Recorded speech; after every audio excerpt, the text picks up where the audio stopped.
آپ کا خدا کون ہے؟ تو وہ کہنے لگیں کہ تمہارا باپ ہی میرا خدا ہو سکتا ہے، کیونکہ وہی مجھے کھانے پینے کو دیتا ہے۔ تو حضرت ابراہیم علیہ السلام نے فرمایا کہ میرے باپ کا خدا کون ہے؟ تو آپ نے فرمایا کہ یہ جو آسمان پر سیارے یا ستارے ہیں یہ تمہارے باپ کے خدا ہیں۔ لیکن حضرت ابراہیم علیہ السلام نے دوبارہ فرمایا کہ ستاروں کا خدا کون ہے؟ جب حضرت ابراہیم نے یہ تیسرا سوال کر دیا تو آپ کی والدہ کے پاس کوئی جواب نہ بن پڑا اور آپ خاموش ہو گئیں۔ یہ سارا ماجرا آ کر آپ نے حضرت ابراہیم علیہ السلام کے چچا کو سارا واقعہ بیان کیا۔ تو آزر یہ کہنے لگا، یہ تمام باتیں سن کر کہنے لگا کہ مجھے لگتا ہے کہ یہ وہی بچہ ہے جس کی پیدائش ناممکن بنانے کے لیے نمرود نے لاکھوں بچے جو ہیں وہ قتل کروا دیے تھے۔ لیکن آپ کے چچا آزر نے آپ سے کہا کہ اے میرے بیٹے، ہماری عید آنے والی ہے اور ہم اپنے دیوتاؤں کے پاس چڑھاوے چڑھاتے ہیں، تو آپ بھی ہمارے ساتھ چلو گے تو بے شک ہمارے دین پر آپ بھی ایمان لے آؤ گے۔ تو حضرت ابراہیم علیہ السلام اپنے چچا کی بات سن کر ان کے ساتھ چلے گئے، اور جیسے ہی ان بت خانے میں پہنچے تو آپ ایک کونے میں جا کر بیٹھ گئے اور تمام لوگ اپنی اپنی عبادات میں مشغول ہو گئے۔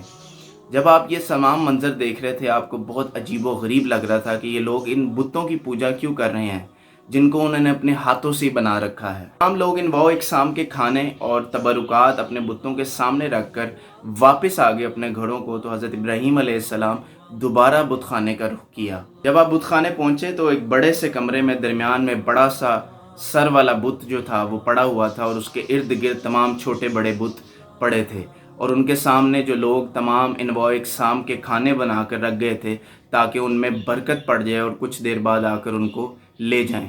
حضرت ابراہیم علیہ السلام نے جب یہ تمام منظر دیکھا تو آپ نے پاس ہی سے ایک کلہاڑی اٹھائی اور آپ نے تمام بت توڑ ڈالے۔ دنیا کا پہلا بت شکن حضرت ابراہیم علیہ السلام کی شکل میں نمودار ہوا۔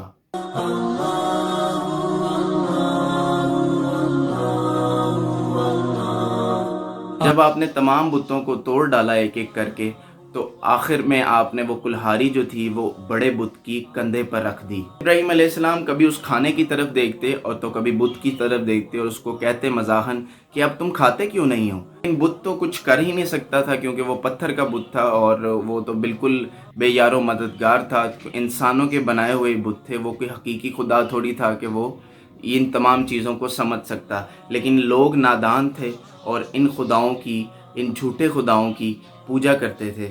بہرکیف اسی طریقے سے جیسے ہی لوگ واپس بت خانے کا رخ کیا تاکہ وہ تبرکات لے کر واپس اپنے گھروں کو چلے جائیں، تو جیسے ہی کچھ لوگ بت خانے میں داخل ہوئے تو انہوں نے تمام بت خانے کو تباہ و برباد دیکھا، اور جیسے ہی لوگوں نے یہ منظر دیکھا تو وہ تمام لوگ پریشان ہو گئے۔ تمام لوگوں میں سے ایک مرد کہنے لگا کہ میں نے سنا ہے کہ آزر کے گھر ایک ابراہیم نامی لڑکا ہے جو کہ ہمارے بتوں کے سراسر خلاف ہے۔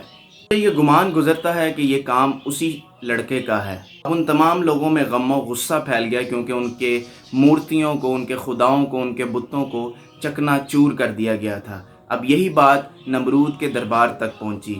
جب یہ بات نمرود کے دربار تک پہنچی تو وہ بھی آگ بگولا ہو گیا کہ میں نے تو ہزاروں بچوں کو قتل کروا دیا ہے، تو یہ بچہ کس طرح اس کی پیدائش ہو گئی اور اس نے ہمارے بتوں کو، ہمارے بت خانے کو تباہ کر دیا ہے۔ بہرکیف نمرود نے اپنے مشیروں وزیروں اور نجومیوں کے مشورے سے یہ فیصلہ کیا کہ حضرت ابراہیم علیہ السلام کو اپنے دربار میں بلائیں گے اور ان سے پوچھیں گے اور انہیں یہ تلقین کریں گے اور یہ دھمکی دیں گے کہ آئندہ اگر انہوں نے یہ حرکت کی تو ان کو سرِ عام قتل کر دیا جائے گا۔ تو کیا حضرت ابراہیم علیہ السلام دربار میں آئے اور ان کے ساتھ کیا سلوک ہوا، نمرود نے حضرت ابراہیم علیہ السلام کو کیا کہا، یہ آپ کو پتہ چلے گا انشاءاللہ نیکسٹ ایپیسوڈ میں۔ اب ہم چلتے ہیں اپنے نیکسٹ سیگمنٹ کی طرف، جس کا نام ہے نعت رسول مقبول صلی اللہ علیہ وآلہ وسلم۔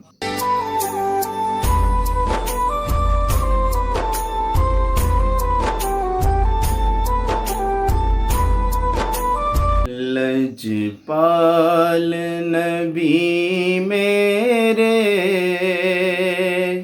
درداں دی دوا دینا، لجپال نبی میرے درداں دی دوا دینا، لجپال نبی میرے درداں دی دوا دینا لجپال نبی میرے درداں دی دوا دینا جدوں وقت نزا آوے دامن دی ہوا دینا جدوں وقت نزا آوے دامن دی ہوا دینا لجپال نبی میرے درداں دی دوا دینا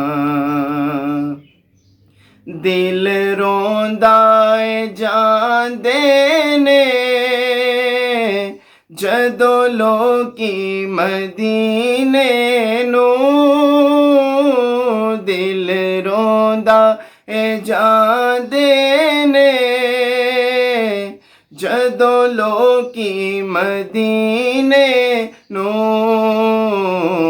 ہن سانو وی آقا دربار ویکھا دینا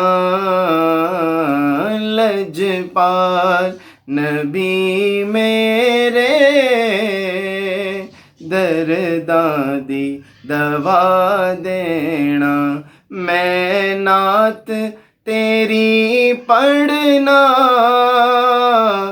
میں ذکر تیرا کرنا میں نعت تیری پڑھنا میں ذکر تیرا کرنا اس ذکر دی برکت نا میری قبر وسا دینا لجپال نبی میرے درداں دی دوا دینا ہم زادی تمنا روے آ کے مدینے وچ ہم زادی تمنا رواں آ کے مدینے وچ پاویں طیبہ دے کتیاں دے پیراں چ بٹھا دینا لجپال نبی میرے درداں دی دوا دینا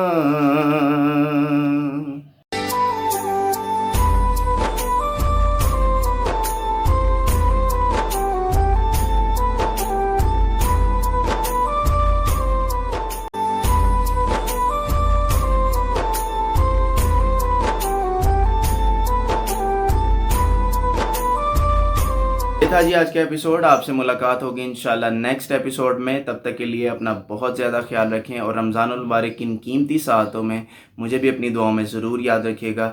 اپنا بہت زیادہ خیال رکھیں. مجھے دیں اجازت. اللہ نگہبان.